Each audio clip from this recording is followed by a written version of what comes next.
Mata TV YouTube Indonesia dengan bangga mempersembahkan sebuah storytelling kekinian abad ini diangkat dari karya besar S.H. Mintarja yang sangat populer di masanya, berlatar belakang kisah tanah Jawa masa lampau, tepatnya di penghujung kejayaan kerajaan tanah Jawa dengan judul Api di Bukit Menoreh.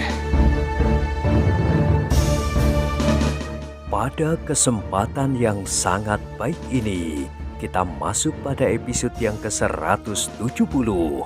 Selamat menikmati.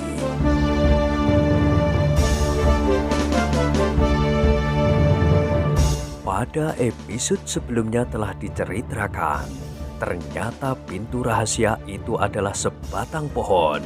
Mereka bertiga dengan cepatnya meloncat memanjat sebatang pohon preh yang rimbun itu. Oh, kalian sangka aku tidak dapat secepat itu? Geram Kitanu metir di dalam hatinya. Aku akan mengejar mereka, sekalipun akan sampai ke puncak gunung ini. Tetapi sekali lagi Kitanu metir menggeram. Ternyata pohon preh itu adalah pohon yang memang telah dipersiapkan sebagai sebuah pintu rahasia untuk meninggalkan padepokan ini tanpa melalui regol. Meskipun Kitanu metir dan kedua muridnya telah memanjat pohon itu pula, namun mereka terpaksa menarik nafas dalam-dalam untuk menenteramkan gelora di dada mereka. Mereka hanya dapat saling berpandangan ketika mereka melihat Argojoyo, orang yang terakhir dari ketiga orang yang mereka kejar itu telah mencapai dinding padepokan. Dengan sebuah sentuhan kaki, maka sebatang kayu yang mereka pergunakan untuk melempar dari dahan pohon preh itu ke dinding terlempar jatuh. Setan! Swandaru berteriak tanpa sesadarnya ketika ia melihat ketiga orang itu meloncat turun dan hilang di seberang dinding. Ambil kayu itu! Teriak Agung Sedayu kepada Swandaru yang berada di paling bawah dari ketiganya.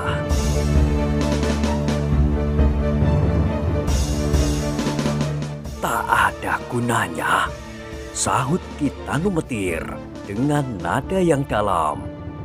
Mereka sudah berlari semakin jauh, atau mereka menunggu di bawah dinding itu.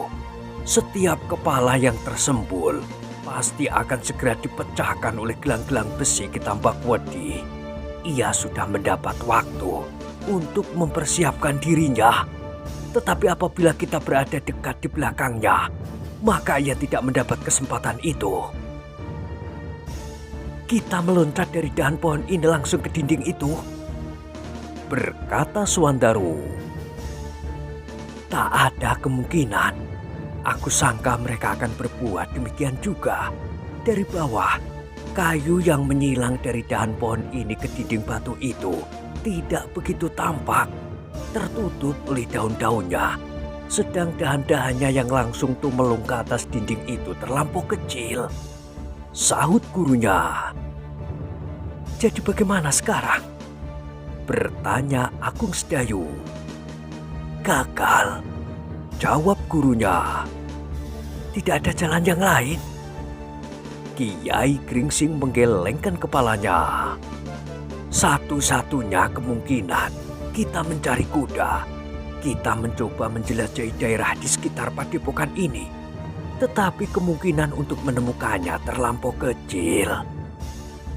Kedua muridnya mengangguk-anggukkan kepala mereka. Mereka pun menyadari bahwa mereka telah kehilangan kemungkinan untuk segera dapat menemukan ketiga orang itu.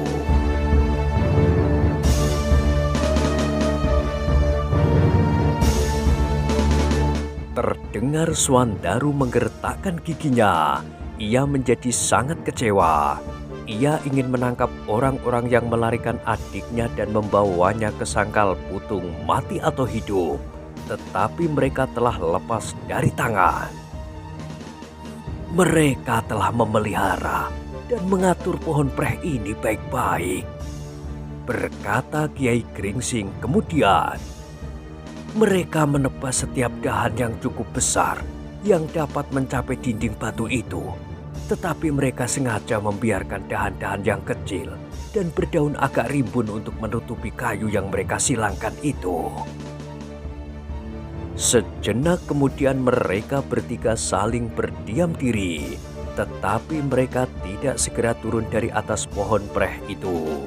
Bahkan Agung Sedayu mencoba memanjat semakin tinggi. Ia mencoba untuk melihat keluar dinding padepokan itu dari atas pohon. Tetapi anak muda itu tidak melihat sesuatu.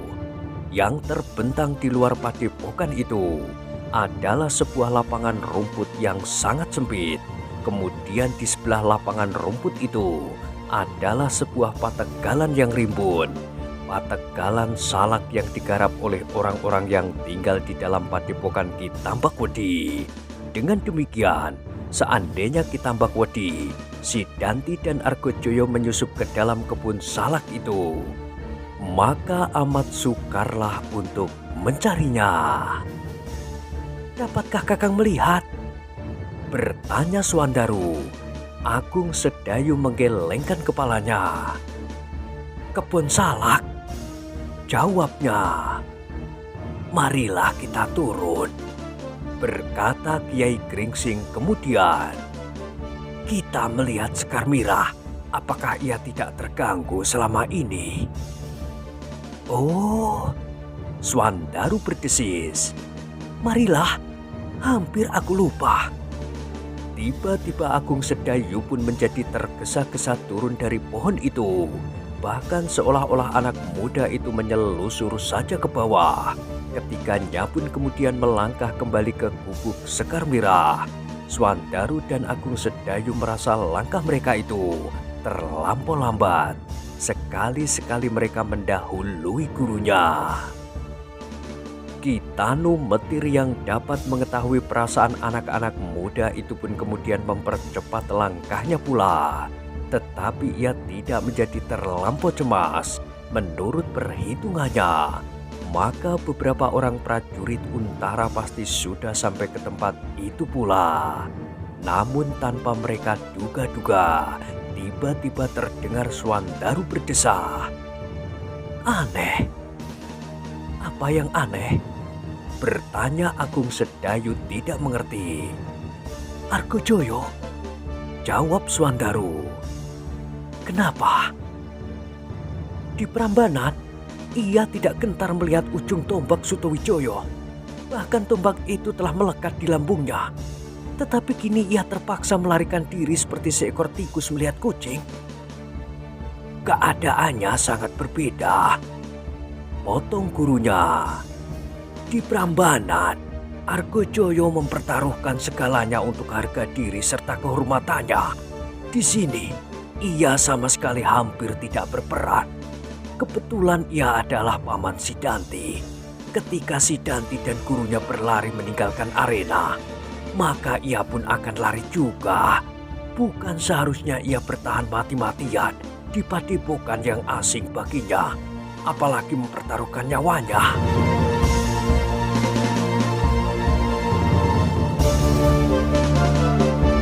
Swandaru dan Agung Sedayu mengangguk-anggukkan kepala mereka. Mereka dapat mengerti keterangan gurunya. Argojoyo hampir tidak berkepentingan apapun dengan padepokan ini, selain secara kebetulan kemenakannya berada di sini, dan kemenakannya itu pun telah menghindarkan diri pula. Mereka bertiga kini telah menyeberangi sungai yang membujur membelah padepokan itu. Semakin dekat mereka dengan tempat tinggal Sekar Mirah, mereka menjadi semakin cepat melangkah. Mereka selalu diganggu oleh perasaan cemas karena mereka merasa bahwa mereka berada di tengah-tengah bahaya yang setiap saat dapat menerkam mereka dari segala penjuru. Mungkin dari balik-balik dinding batu halaman, mungkin dari dalam gerumbul atau rumpun-rumpun bambu.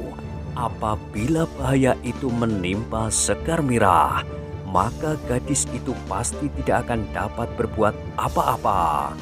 Wuranto yang berada di rumah itu pun telah terluka.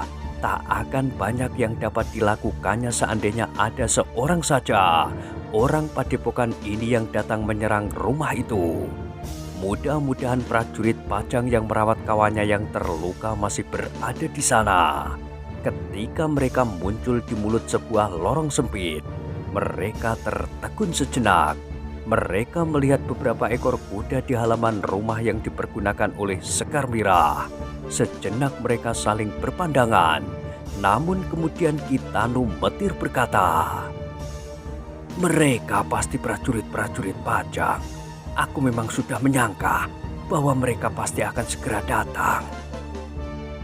Bahkan mungkin Kakang Untara ada di antara mereka," desis Wandaru.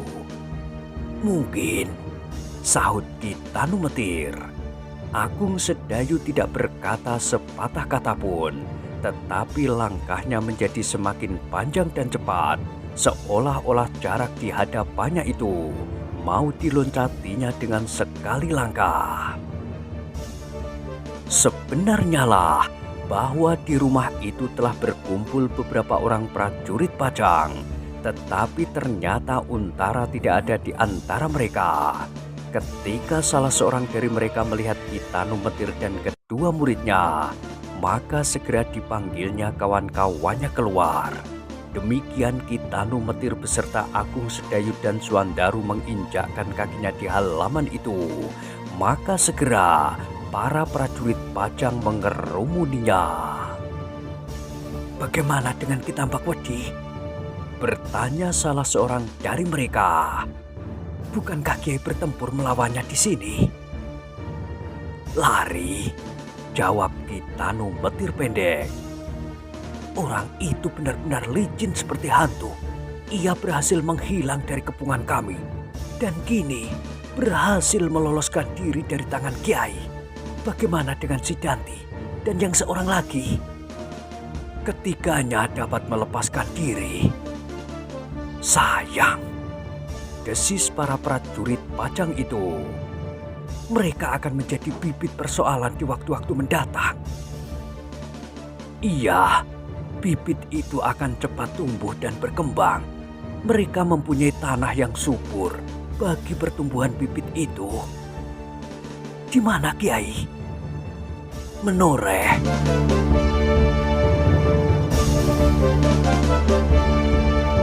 Para prajurit itu mengangguk-anggukkan kepala mereka.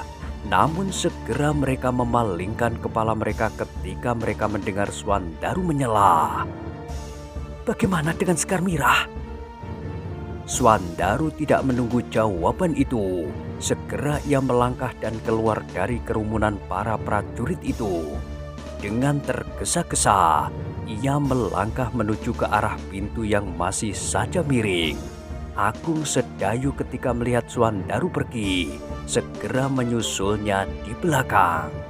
Kitanu Metir masih belum beranjak dari tempatnya. Dibiarkannya, kedua muridnya itu pergi menemui Sekar Mirah. Sedang Kitanu Metir sendiri kemudian kembali sibuk menjawab pertanyaan para prajurit yang mengerumuninya.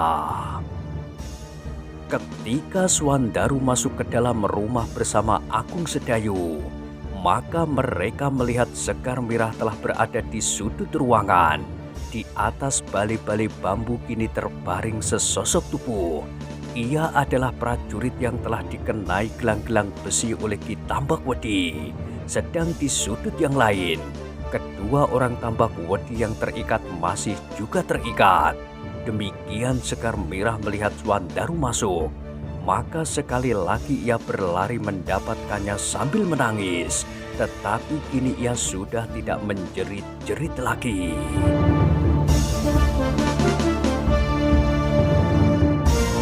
"Kakang, aku takut," katanya di antara isak tangisnya. "Jangan takut, Mirah. Kau sekarang sudah bebas," jawab Suandaru. Sekar Mirah mengangkat wajahnya itu.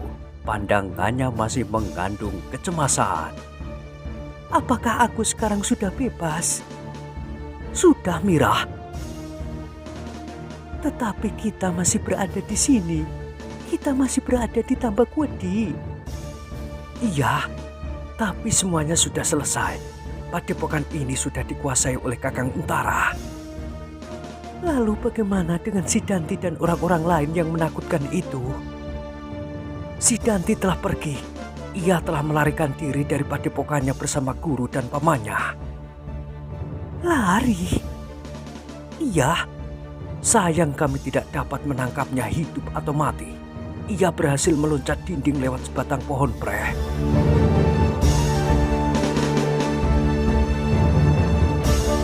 Sekar Mirah memandang wajah kakaknya dengan penuh pertanyaan. Katanya, Apakah kalian tidak dapat mengejarnya lewat pohon preh itu pula? Swandaru menggeleng. Tidak, Mirah. Kami tidak dapat mengejarnya. Ternyata pohon preh itu memang sudah dipersiapkannya menjadi sebuah pintu rahasia. Sekar Mirah terdiam, namun tampaklah bahwa ia menjadi sangat kecewa. Sidanti baginya akan tetap menjadi hantu sebelum ia terbunuh. Setiap kali ia akan muncul dan menakut-nakutinya. Jangan takut, berkata Swandaru kemudian yang seakan-akan dapat mengerti perasaan adiknya. Kini Sidanti sama sekali sudah tidak berdaya menghadapi Kakang Agung Sedayu. Sidanti bukan lagi menjadi hantu bagi kami. Untuk waktu yang lama, aku kira ia tidak akan menampakkan dirinya lagi. Kemanakah orang itu bersembunyi? Mungkin ia akan kembali ke kampung halamannya, menoreh. Sekar Mirah terdiam. Tanpa sesadarnya ia berpaling. Ketika pandangan matanya bertemu dengan sorot mata Agung Sedayu, maka cepat-cepat gadis itu menundukkan kepalanya. Dada Agung Sedayu pun berdesir. Dilemparkannya pandangan matanya jauh-jauh keluar rumah lewat lubang pintu. Dilihatnya di luar, beberapa orang berdiri mengerumuni Kiai Gringsing.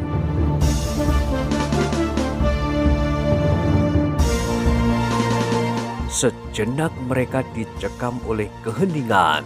Sekar Mirah kini sudah tidak menangis lagi, tetapi ia masih juga terlalu dibayangi oleh ketakutan. Jangan-jangan Sidanti dan gurunya akan muncul dengan tiba-tiba.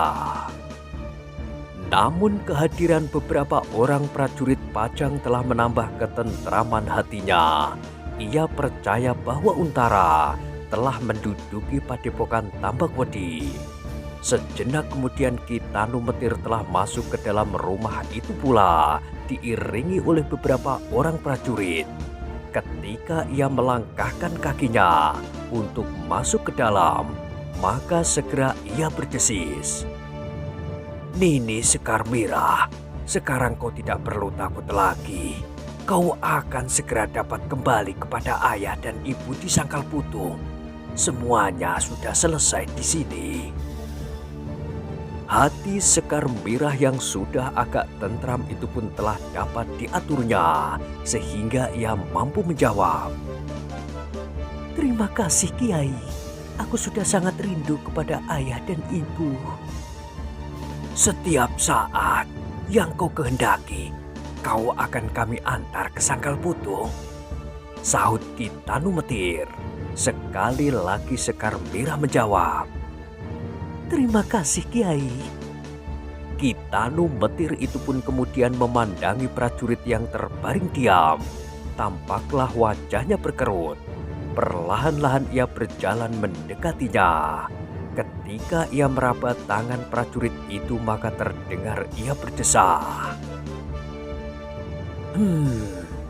Aku terlambat. Aku kira aku masih dapat berbuat sesuatu atasnya.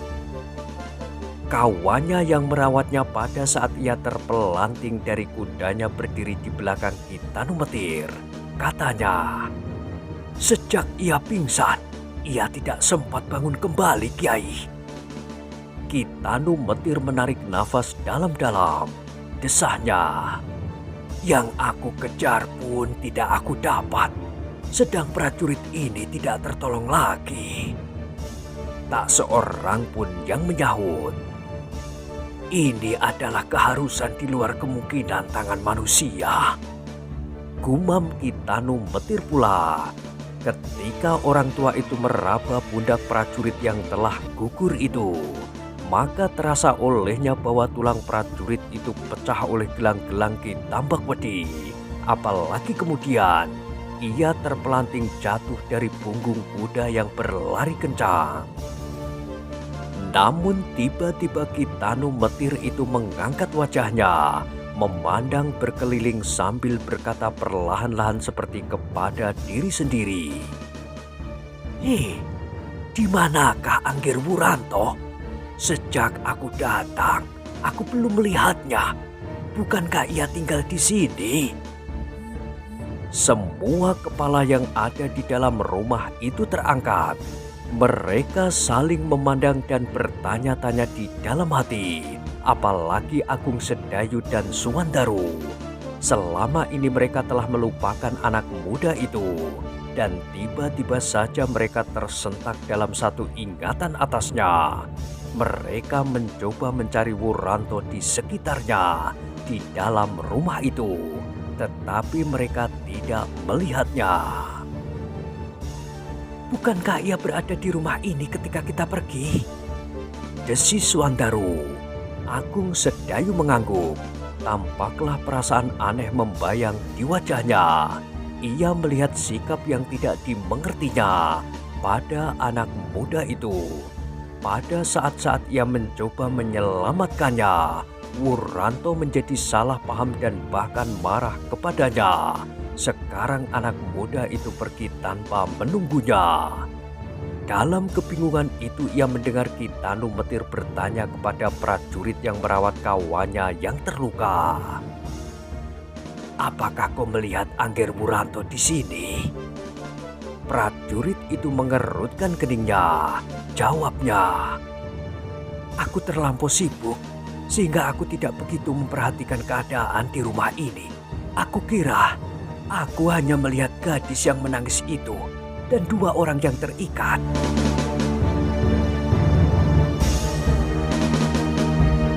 Kitanu Metir mengangguk-anggukkan kepalanya. Prajurit ini bukan prajurit yang pernah berada di Sangkal Putung. Prajurit ini adalah prajurit yang baru datang dari Pajang ke Sangkal Putung dekat malam sebelum berangkat ke Jati Anom, sehingga ia belum begitu mengenal Sekar Mirah meskipun persoalannya telah pernah didengarnya. Gadis itulah yang bernama Sekar Mirah, berkata Kitanu Metir. Aku sudah menyangka, sahut prajurit itu. Tetapi aku belum bertanya sesuatu kepadanya. Kitanu Metir mengangguk-anggukkan kepalanya. Kemudian ia berpaling kepada Sekar Mirah dan bertanya, apakah Angger Wuranto berkata kepadamu bahwa ia akan pergi? Sekar Mirah menggelengkan kepalanya. Jawabnya, tidak Kiai, ia tidak berkata apa-apa. Apakah kau melihat ia pergi, Nini? Aku melihat ia keluar dari rumah ini, Kiai, hampir bersamaan dengan saat Kiai mengejar Kitambak Wedi. Kitanu Metir mengangguk-angguk. Kemudian katanya, mungkin ia berada di luar rumah. Agung Sedayu dan Suwandaru segera melangkah keluar. Beberapa orang prajurit pun pergi pula bersamanya. Meskipun mereka tidak begitu mengerti soalnya, namun mereka ingin juga membantu mencarinya. Bukankah Wuranto anak Jati Anom itu yang kalian cari? Bertanya salah seorang dari prajurit-prajurit itu. Iya, sahut Agung Sedayu.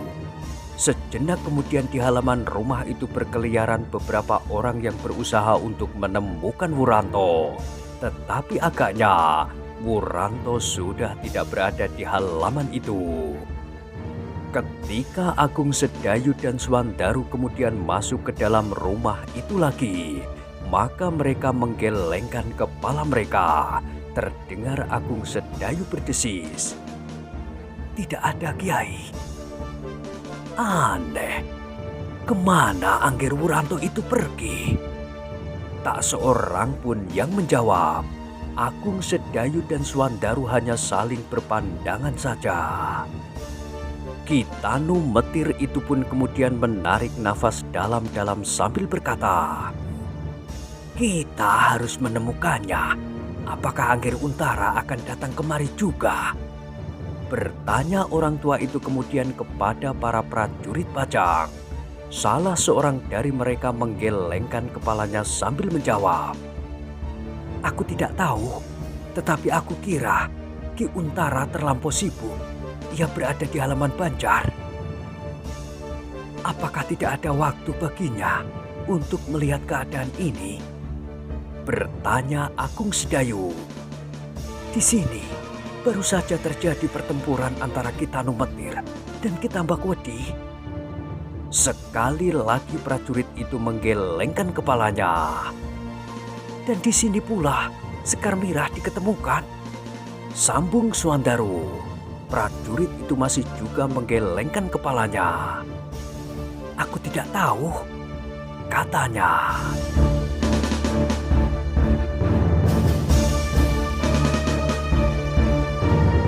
Namun yang menjawab kemudian adalah Ki Tanu Metir. "Persoalan Angger Untara cukup banyak. Ia adalah seorang senopati perang. Perhatiannya terutama ada pada keadaan peperangan seluruhnya. Maaf Angger Swandaru, bahwa soal Angger Sekar Mirah adalah hanya sebagian dari seluruh persoalan yang digarap oleh Angger Untara. Karena itu, ia kini berada di pusat pimpinan dari padepokan ini. Itu bukan berarti Angger Untara tidak menaruh perhatian atas peristiwa yang terjadi di sini. Bukankah ia telah mengirimkan beberapa orang prajurit kemari?" Swandaru mengerutkan keningnya, tetapi ia sama sekali tidak menjawab. Sedang Agung Sedayu pun hanya menundukkan kepalanya saja. Mereka dapat mengerti alasan yang diberikan oleh Ki Tanu Metir, meskipun tidak sepenuhnya.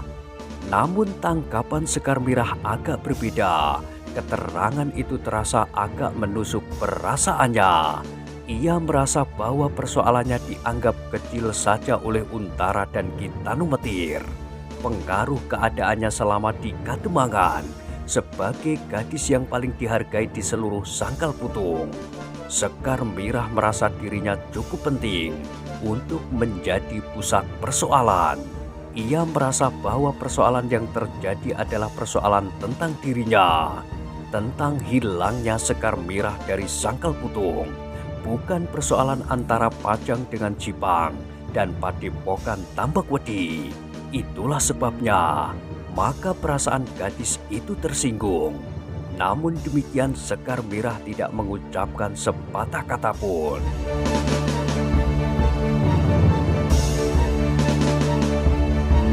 Yang berbicara kemudian adalah Ki Tanu Metir pula. "Marilah kita pergi ke Banjar.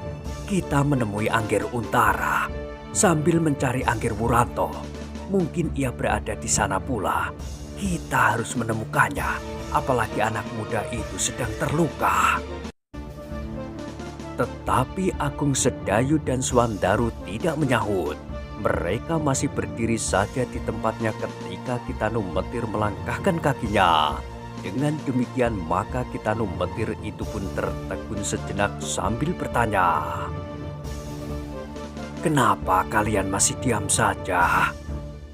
Agung Sedayu berpaling ke arah kedua orang yang terikat itu. Katanya, "Bagaimana dengan kedua orang itu?" "Oh," Ki Tanu Metir mengangguk-anggukkan kepalanya. Kemudian kepada salah seorang prajurit ia berkata, "Keduanya adalah orang-orang Tambakwedi yang bertugas mengawasi Angger Sekar Mirah. Terserahlah kepada kalian, tetapi keduanya menyerah. Perlakukan mereka sebagai orang-orang yang tidak melakukan perlawanan."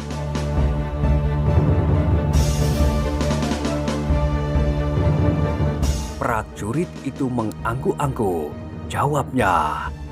Baik Kiai. Nah, sekarang marilah kita pergi. Ajak kita Numetir.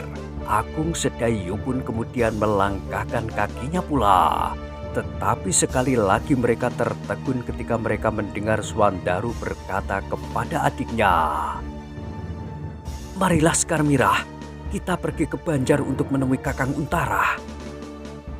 "Apakah kita perlu pergi ke Banjar?" bertanya Sekar Mirah. Pertanyaan itu benar-benar mengejutkan. Kita Numetir pun mengerutkan keningnya.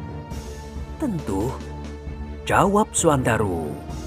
"Kita menemui Kakang Untara." "Apakah ada gunanya?" sahut Sekar Mirah. Kata-kata itu ternyata telah menarik perhatian setiap orang yang berada di dalam rumah itu. Beberapa orang prajurit saling berpandangan. "Tentu," jawab Swandaru pula. "Bukankah kita sama sekali tidak penting bagi Kakang Untara, Senopati Pajang yang perkasa itu? Kita adalah anak-anak patisan yang tidak mengerti. Apakah gunanya kita menemuinya? Mungkin ia sama sekali tidak sempat menyisihkan waktu buat melihat kedatangan kita." "Ah," potong Agung Sedayu. "Jangan begitu Mirah, jangan terlampau perasa. Aku tahu apa yang mengganggu perasaanmu. Tetapi sebaiknya kau mencoba memahami apa yang terjadi." Sekar Mirah memandang wajah Agung Sedayu dengan sorot mata yang tajam.